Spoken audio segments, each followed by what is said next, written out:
Welcome बच्चों। आज हम बात करेंगे रिफ्लेक्शन बाय स्फेरिकल मिरर। सबसे पहले हम इसमें है स्फेरिकल मिरर। स्फेरिकल मिरर का मतलब क्या है? तो स्फेरिकल मिरर का मतलब यह है कि ऐसा मिरर कि जो किसी स्फेयर या किसी गोले से काट कर बनाया गया है। मान लिया यह एक स्फेयर है, मान लिया एक स्फेयर है जिसका कि सेंटर सी है। तो इस गोले का एक भाग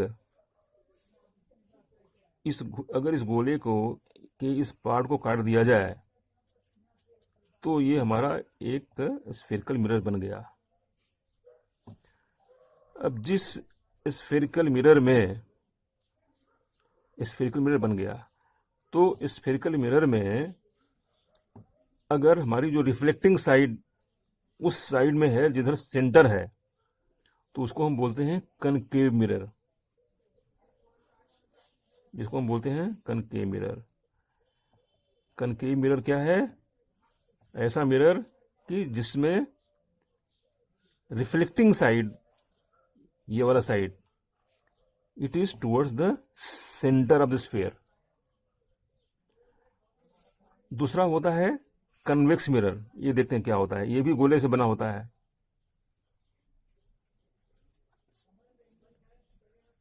तो अगर मान लिया जैसे कि हमारा स्फेयर है, ये गोला है, तो हमने ये मिरर बना ऐसे, हमने ये मिरर काट लिया और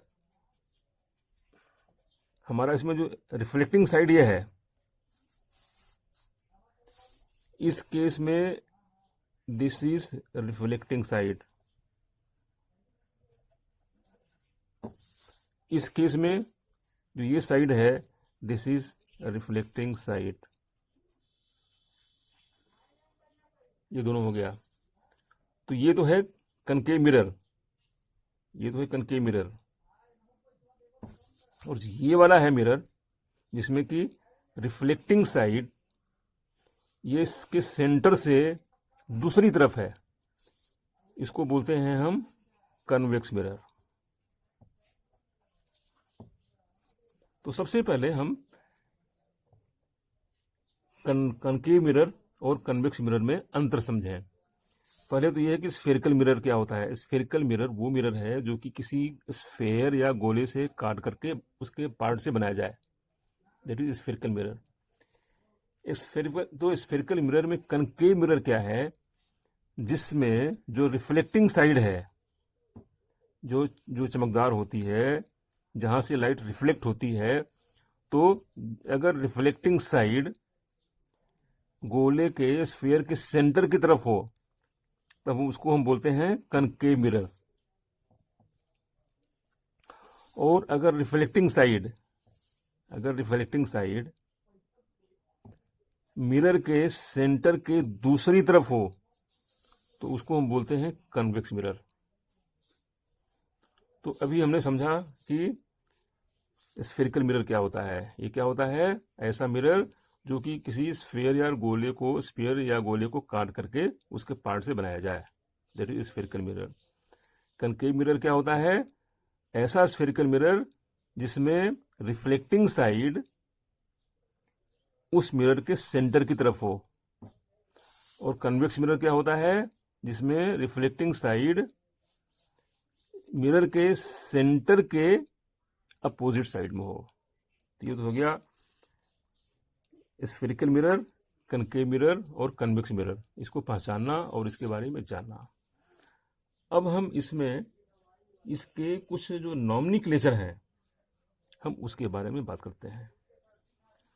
तो नॉमेनक्लेचर मतलब कि उसके अंदर जैसे एक तो है सेंटर ऑफ कर्वेचर। कोई भी स्फेरिकल मिरर, तो उस गोले का जो सेंटर होता है उसको हम बोलते हैं सेंटर ऑफ कर्वेचर। उसको हम दूसरी फिगर में बताते हैं। जैसे मान लिया एक कनकेव मिरर है, एक कनकेव मिरर हमने बना दिया, हमने ये कनकेव मिरर जिसमें कि रिफ्लेक्टिंग साइड ये है। तो पहले तो इसका जो इसके सेंटर से एक जो लाइन खींचते हैं हम, तो सेंटर से जो ये लाइन जाती है इसको हम बोलते हैं प्रिंसिपल एक्सिस।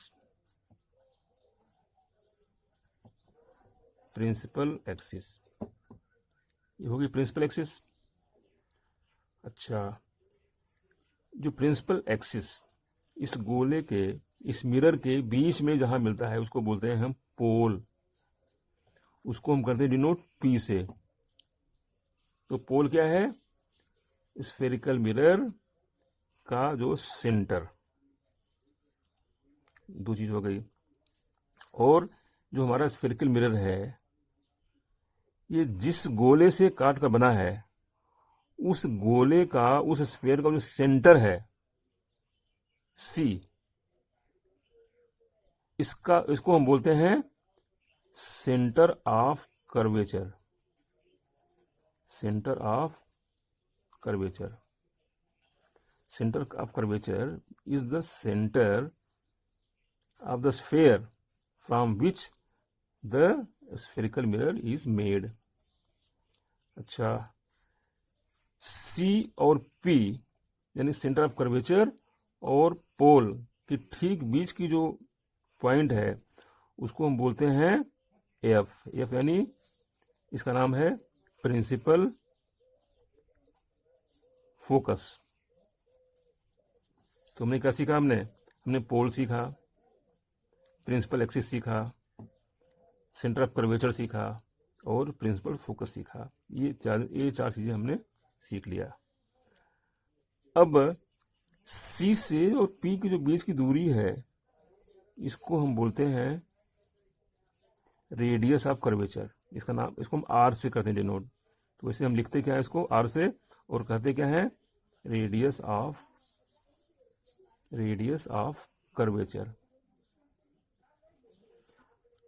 तो this is the distance between C, centre of curvature, and P, pole.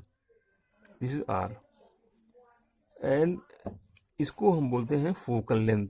Distance between F and P, this is F. Focal length है। एफ को हम क्या बोलते हैं? Focal length. तो ये तो हो गया कुछ टर्मिनोलॉजी। तो हमने क्या देखा? हमने principal axis, pole, centre of curvature, principal focus, radius of curvature, R, F, small F, P. ये हमने अब तक देखा। अब इसमें एक चीज और देखिए, सी से जाने वाली कोई भी लाइन, चाहे ऐसे जाए चाहे ऐसे जाए, कहीं से जाने वाली लाइन है, इसको हम बोलते हैं नॉर्मल। नॉर्मल क्या है? Any line of spherical mirror passing through C, centre of curvature, इसको हम बोलते हैं नॉर्मल। तो नॉर्मल क्लियर। यहां भी नॉर्मल हो गया होगा, यहां भी इस केस में भी ये नॉर्मल होगा, इसको नॉर्मल बोलेंगे। यहां भी इसको नॉर्मल, ये नॉर्मल है। तो अब नॉर्मल भी हमको मालूम पड़ गया कि नॉर्मल क्या है। तो ये तो हो गई इसकी टर्मिनोलॉजी। तो स्फेरिकल मिरर क्या क्या होता है? तो आज हमने क्या क्या सीखा? एक तो सीखा हमने कि स्फेरिकल मिरर क्या क्या होता है। ये क्या होता है? Any mirror which is made by a sphere or part of sphere, that is called as a spherical mirror. What is concave mirror? Concave mirror is the spherical mirror in which the reflecting side is towards the center of the mirror. concave mirror क्या है? ऐसा spherical mirror जिसमें reflecting side centre की तरफ है। Convex mirror क्या है? ऐसा मिरर, स्फेरिकल मिरर, जिसमें रिफ्लेक्टिंग साइड ये सेंटर के अपोजिट वाला साइड है। इसके अलावा टर्मिनोलॉजी हमने सीखा इसके अंदर, कन्वेंशन। लाइन जो होती है मिरर के जो बीच की जो लाइन है उसको हम बोलते हैं प्रिंसिपल एक्सिस। इसके बीच का जो पॉइंट है मिरर पे उसको बोलते हैं पोल, पी। जिस सेंटर से, सेंटर सी और पी को जो मिलाने वाली लाइन है, दैट इज प्रिंसिपल एक्सिस। जिस सेंटर से ये बना हुआ है मिरर स्फेयर से, उस सेंटर को हम बोलते हैं centre of curvature. Centre curvature और पोल के बीच की एग्जैक्ट बीच में जो पॉइंट होता है उसको बोलते हैं हम प्रिंसिपल फोकस। सी से पी के बीच की जो दूरी है उसको हम बोलते हैं रेडियस ऑफ कर्वेचर। एफ और पी के बीच की दूरी है होती है स्मॉल एफ, उसको हम बोलते हैं फोकल लेंथ। तो आज केवल इतना ही, एक मिनिमम जो है इतनी जानकारी होनी चाहिए, जिससे कि आगे हम क्या करेंगे, इमेज फॉर्मेशन अगला है वो हम करेंगे, और उसके बाद में हम इसके न्यूमेरिकल करेंगे। ये बहुत आसान चैप्टर है, लेकिन उसके लिए जो आज अभी जो हुआ, इसकी जो बेसिक जो टर्मिनोलॉजी है, और ये स्फेरिकल मिरर क्या होता है, कनकेव मिरर क्या होता है, कन्वेक्स मिरर क्या होता है, प्रिंसिपल एक्सिस क्या होती है, रेडियस ऑफ कर्वेचर क्या होता है, सेंटर ऑफ कर्वेचर क्या होता है, प्रिंसिपल फोकस क्या होता है, नॉर्मल क्या होता है, और फोकल लेंथ क्या होता है, ये चीज़ें जानना बहुत ज़रूरी है।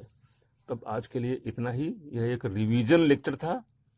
इसके बाद में हम बात करेंगे इमेज फॉर्मेशन की अगले वीडियो में। Thank you.